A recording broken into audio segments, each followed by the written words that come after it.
Hello again. Valladolid in Spain is the burial place of the great discoverer Christopher Columbus. In his monument in that city, there's a statue of a lion, and the inscription reads, Ne plus ultra, which means nothing more beyond in Latin. The reason for that is maps at the time before Columbus always had ne plus ultra in the corners because, of course, the people believed that that was the edge of the earth beyond the map. Columbus's discovery and journey showed that there was more beyond. And so at the foot of his statue, where inscribed is ne plus ultra, there's a lion swiping away the ne or the no. And now it reads plus ultra, which means there's more beyond. The way we've celebrated Holy Week in the past, we've been able to have the fullness of our symbolism and the richness of our rituals, and this week our ability to participate physically is, of course, diminished because of the global health crisis. We might say there's no more beyond that we can do, but that isn't true. There's more beyond. And the more beyond is not only God's presence with us in our prayer as we share our experience virtually, but you can do more beyond at home.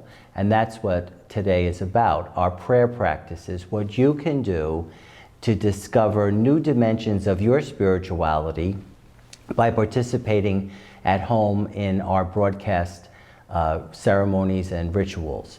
So I'm inviting you each day to have a prayer practice, which is something you do to bring your experience to our experience, that we may both together experience God beyond our expectations and beyond our hopes.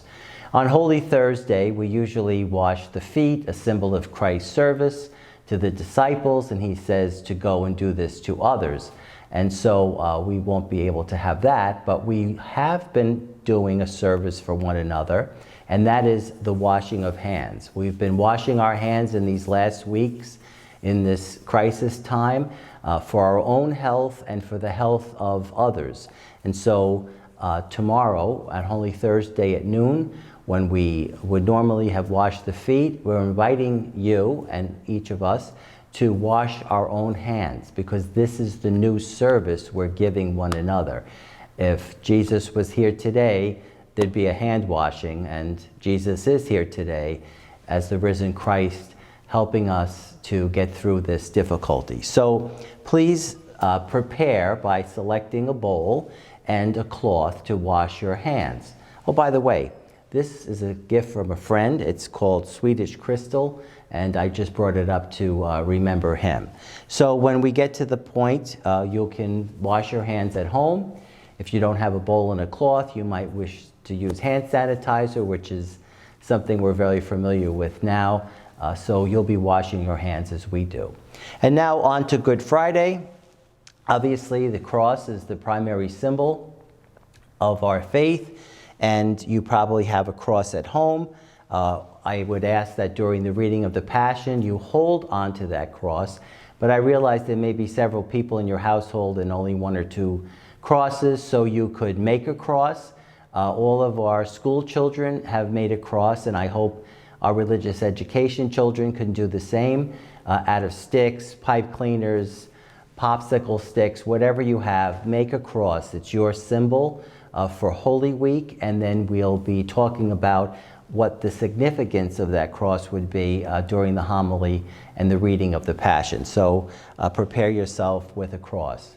For the Easter Vigil, which is Saturday at 8, it's mostly about light, and so I would ask you to have a candle, birthday candle, whatever kind of candle you might have, and we'll be lighting the candle when we sing the Exultet, which will be explained to you.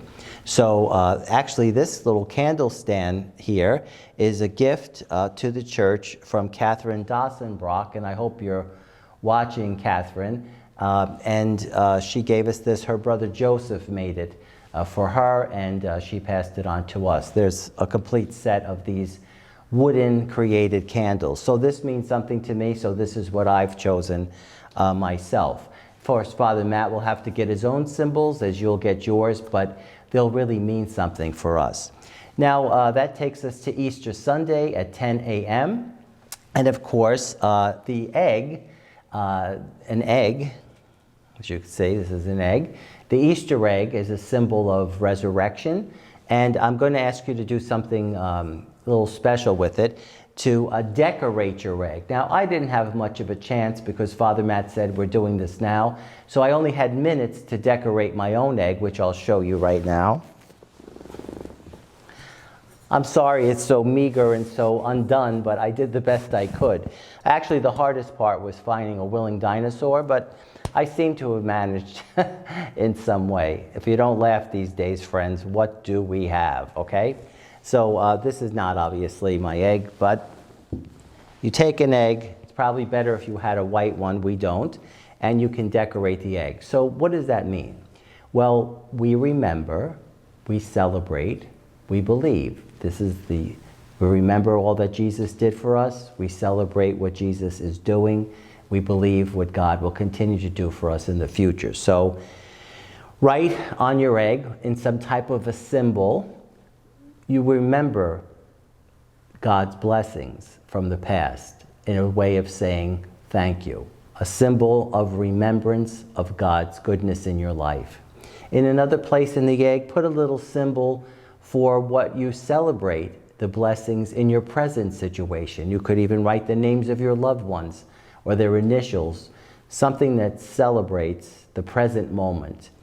And prayerfully also put a symbol for your belief, what you're hoping for the future, what good you see coming with our prayer and our collective working together. So 3 symbols on your egg, prayerful symbols. What you remember, what you celebrate, and what you are believing. And then on Easter Sunday, we'll have a little meditation with all of us holding our decorated egg as a symbol of our prayer. So the point of all this is we do these little prayer practices, we prepare, we bring them when we celebrate the Eucharist broadcast, and that unites us. And what it mainly does is it brings us beyond. We can't physically be together, but you're in church when you're at home, because the church is primarily the people of God gathered. And when you watch and when you listen and when you do your prayer things, we're as connected as we ever were when we were in the same building. Maybe in God's divine wisdom, somehow more connected. So gather your prayer practices, and as I sign off from you now, I'll try to finish my simple egg design. Thank you.